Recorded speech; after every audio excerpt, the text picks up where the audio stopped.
So guys, welcome back to another video. I'm Parker Miller for Levant, and today we're doing what if Iraq made an empire in 2023. So I hope you enjoy. I hope you'll enjoy this new video.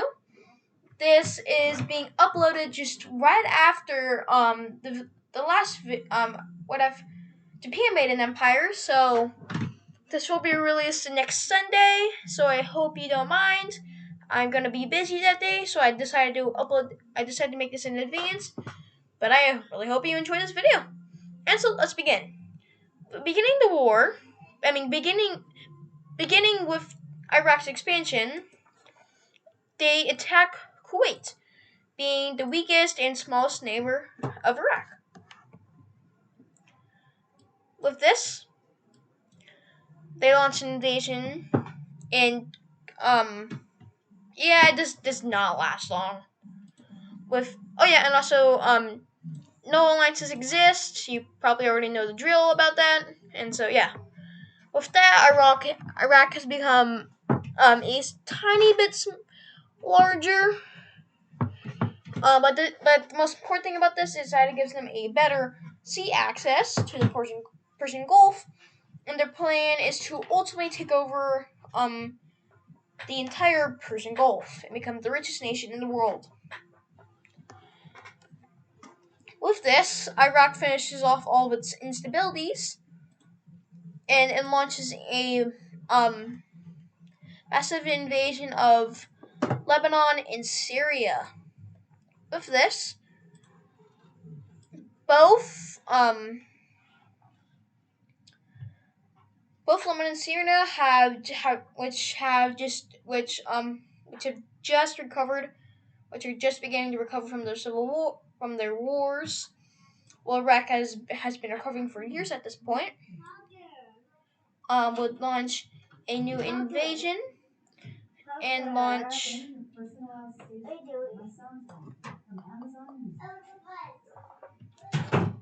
I'm super sorry about that. That was my little brother asking me what I was doing, but I told him to go. So I hope you don't mind that break in the video. I just have no control over that. With that, both Lebanon and Syria ultimately do fold to Iraq in just a matter of 3 months, as their armies are very weakened and have very little equipment, and they're just weak overall. With this, the Iraq has become just very, very, very powerful, as now has a great influence on Arabia now, as it has now been considered like one of the big five, which the big five are in the Middle East are Egypt, Israel, Saudi Arabia, Iran, Turkey, the Great Iraqi Empire.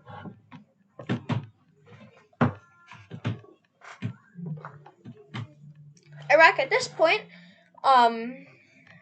decides options and decides to invade Iran.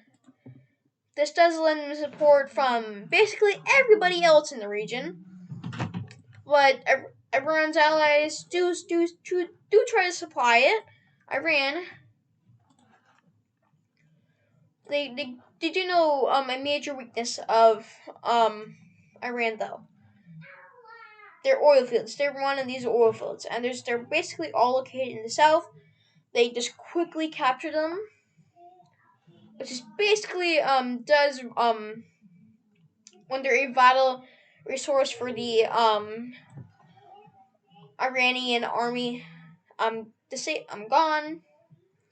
Iraq continues to focus on Iran's coast, basically block them off from all shipments of supplies from all countries. They're able to successfully do as they push north, securing the coast. Then they launch an invasion into Iran's Kurdish territory, which then they ultimately capture the Azerbaijani regions, and ultimately completely they completely just put the nail in the coffin for Iran. They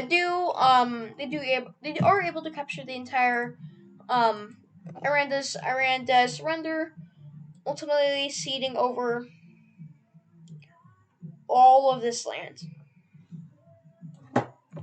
While this does give Iraq a very big boost to oil resources and much greater influence of the Persian Gulf, and which Iraq, the dictatorship, now calls it the Iraqi Sea, Iraqi Gulf, which is not recognized by any other country. But if you go into any maps and stuff in Iraq, it is called the Iraqi Gulf. But the world just recognizes it as the Persian Gulf. With this, Iran is in such a weak position that it does just that is on the brink of collapse. With with Iran eliminated from the Big Five list of the Middle East, which weakening it much. The goal is to also kill the Saudis, take over Saudi Arabia, Qatar, Bahrain, and the United Arab Emirates, and just do that. Just that Bahrain is also in the wars that affect. There we go. Yeah, that'll do. With all of these nations on the war, their target is basically just the Persian Gulf, and then they'll send peace treaty to all nations. Bahrain and Qatar, which have absolutely tiny militaries, fall under just a few weeks. A surprise invasion is seen as a big insult in Saudi Arabia. The last of the UAE holds up in Dubai, which even that fails. Iraq sends a peace treaty to the Saudis. As with this war, they are totally caught off guard, as and at this period, Saudi Arabia is experiencing several internal issues, which is not allowing it to completely make its military fold, which does not allow it to make complete use of its military. With the nation and shudders, they just ultimately accept Iraq's peace treaty as they annex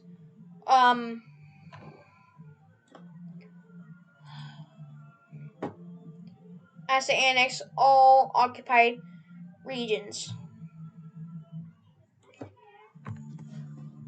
Also, can you just don't mind the music playing in the background? My little siblings, they absolutely love PJ Masks, and so that's what they're playing.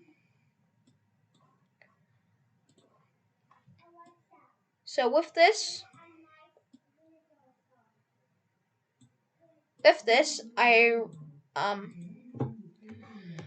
Iraq has just become the sole basically dominator of the Persian Gulf, with the only other Billah nations using it is Oman, which is basically no influence. Iran, which has just a pretty long coast with Persian Gulf, but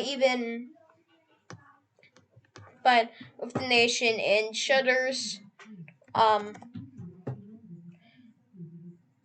with Iran in shudders.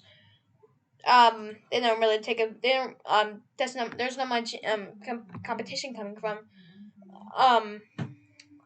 Iran at this point. While some military officials do say they need to capture Oman's coast, Iraq's military is running out of supplies and is low on manpower, and the country just needs to consolidate all these regions they have captured, and ultimately just use the oil they have all captured and become stupidly rich. It's expected that Iraq's economy will shoot up to nearly $5 trillion with all the natural resources, which is mostly just oil, and a large population. They they are seen to do that. But tensions rise right here in the circle between Israel, Palestine, and Jordan. As even Egypt gets involved, and Saudi Arabia does send a warning to Israel about expansion, but they just laugh it out as their recent just total loss of a major economic and population dense area, and ultimately Iraq ultimately does support the Israelis on this matter, which ultimately allows him to capture the entirety of Palestine and some northern regions of Jordan, which leaves a tiny bit of expansion with both this bit of expansion. Allies with ties with Israel increased as they ultimately do become allies and good partners. But totally, Iraq is just a new it's just a major global power now and has a much basically almost the entire influence on the entire world in a tiny bit. So I hope you enjoyed this video. I know it's kind of shorter, but it's I just wanted to film this because next weekend I'm gonna be really busy. I probably won't be able to make a video. So I hope you enjoyed this probably a little bit shorter video, but I think it still turned out pretty good. So hope you enjoy, and goodbye.